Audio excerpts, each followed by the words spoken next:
Hi guys! Welcome back to my channel. So for today's video, magluluto naman tayo.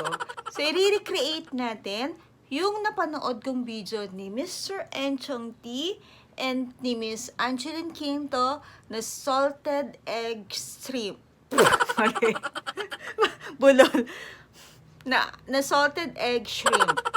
So favorite ko yung shrimp tapos salted egg. So paano nga pag pinag-combine sila, diba? So, I'm sure masarap. Hindi ko pa siya natatry. So, mahilig kami sa pasta, pero hindi ko pa siya nagagawa. So, subukan ko na gawin o sundin yung mga ginawa nila kasi sobrang dali lang. So, siguro kahit hindi naman ako chef or hindi naman ako magaling din magluto, pero tingnan natin kung madali nga at masarap yung ginawa nila.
shrimp.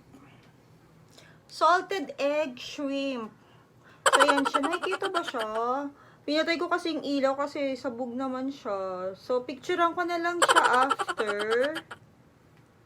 Ayan. So, yung una munang ano ko sa kanya, napansin ko sa kanya, kasi, ang ginawa ni Angeline doon is, binlender niya yung all the egg yolk. Kung nalagay lang is yung pinakapula niya. So, binlender niya yun. Siguro, ang purpose is maging, ano siya, smash, parang malagkit siya, or, parang pinong-pino ba? Hindi siya yung, ano, yung pino. So, gusto niya yung pino. Yun ang gusto niyang ma-achieve. So, napansin ko naman, kung binlender natin yun, ang daming nasayang na mga egg din doon. Kahit na nilagyan ko siya ng olive oil, nag-aano na siya eh. Ano na siya, sayang naman. So, tingin ko mas okay na rin na i-ano nyo na lang, sama nyo na lang sa pasta, kahit gano'n. Tapos, i-smash nyo na lang doon, or i-smash nyo na lang sa isang plate, or sa isang bowl. So, sa isang bowl, i-mash nyo na lang yung mga egg, yung salted egg na gagamitin, kaysa sa i-blender. Kasi nga, sayang, ang daming nasayang.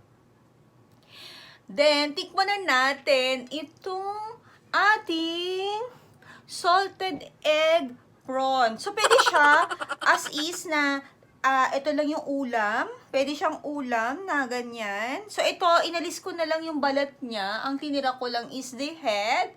Ayan siya, para maganda pa rin.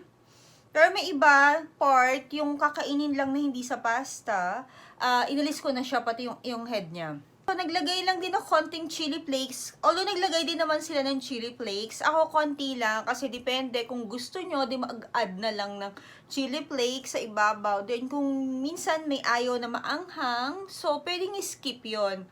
And then naglagay ako ng hindi ko nilagyan sa buong sauce ng cheese. Kasi nga, minsan, ayaw nila ng cheese. Like si Justin, ayaw niya ng cheese. So, hindi ko siya muna nilagyan. So, nung nag-plating lang ako, saka lang ako naglagay ng cheese dito. Ang gagawin na lang natin is tikman.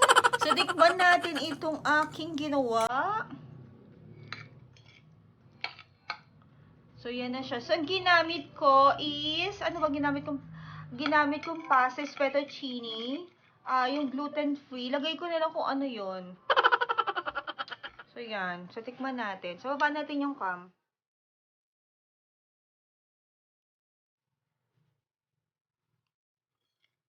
Yan, masarap! Wow! Ano pa lang yun yung salted egg pa lang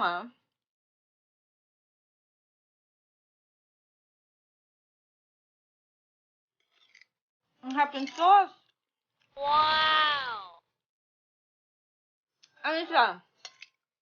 7 bali nilagay ko na. Then, tikman natin yung shrimp niya.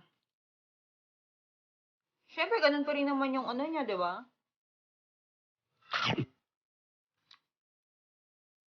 Ang harap!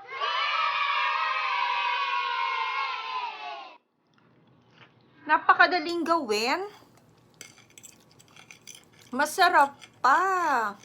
Wow! Siguro, for me na mahilig sa, sa spicy, o yung maanghang na ganito, lagyan natin ng more chili flakes later.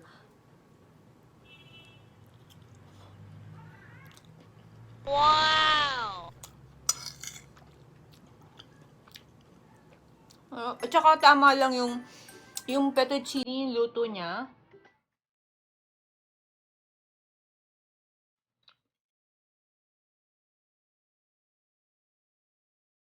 Ang harap!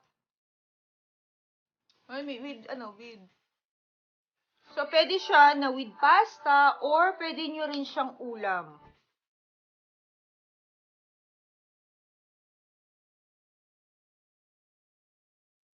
So, eto, try natin yung parang wala siyang pasta. As is lang siya. Ito lang siya. Yung ganito lang niya. So, ito yung sauce niya. Oh my. Harap. Wow! Ano pa lang? Sauce pa lang, ulam na. Wow! So, yan, with cheese. With shrimp. Oh my, ang sarap. Ang sarap niya. Try nyo.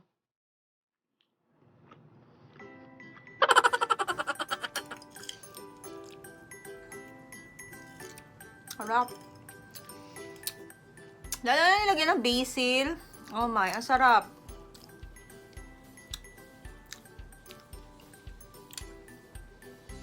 Must try, guys. So, thank you for watching, guys. Please like and subscribe. And don't forget to hit the notification button para updated ka pag may bago akong video. Maraming salamat!